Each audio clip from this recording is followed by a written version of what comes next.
Hi friends, good morning. Welcome to Rockies trade.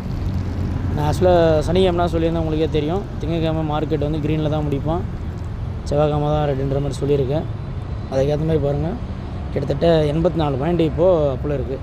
So 25,500 C வந்து பார்த்திங்கன்னா நம்ம வெள்ளிக்கிழமை 90 ரூபா 100 ரூபாயில் வாங்கியிருந்தேன். நம்ம காலையில் ஒரு 140 ரூபா, ஒரு 30-40 பாயிண்ட் கேப்ச் பண்ணியிருக்கலாம். பாருங்கள், என்னோடய இது வந்து பார்த்திங்கன்னா ஹோல்டிங்ஸு இன்றைக்கி ஒரு 32 ரூபா ஏறி இருக்குது, 0.76%. பொசிஷன்ஸ் பார்த்தா எதுவும் வாங்கலை, அதான் உங்களுக்கு சொன்ன மாதிரி தான். நான் எதுவுமே வாங்கி வைக்கல. ஆனால் மார்க்கெட் க்ரீனில் வரும் எனக்கு தெரியும். இருந்தாலும் ட்ரேடு பண்ணக்கூடாது ஓவர் நைட் பொசிஷன் ஒரே காரணத்தால் நான் எதுவும் எடுக்கல. ஸோ ரூல்ஸ்னால் அந்த ரூல்ஸை ஃபாலோ பண்ணுங்கள். இப்போ போய் புட்டில் எதுவும் போடாதீங்க. ஒரு 11 மணிக்கெலாம் வெயிட் பண்ணுங்கள். 11 o'clock ஆஃப்டர் சான்ஸ் இருந்தால் புட்டில் ட்ரேட் பண்ணுங்கள். இப்போதைக்கு வாட்ச் மட்டும் பண்ணுங்கள். நம்ம சனிக்கிழமை எப்படி ப்ரேட் பண்ணுமோ அந்த மாதிரி நடந்திருக்கு. ஸோ ஃபாலோ பண்ணுங்கள், வாட்ச் பண்ணுங்கள்.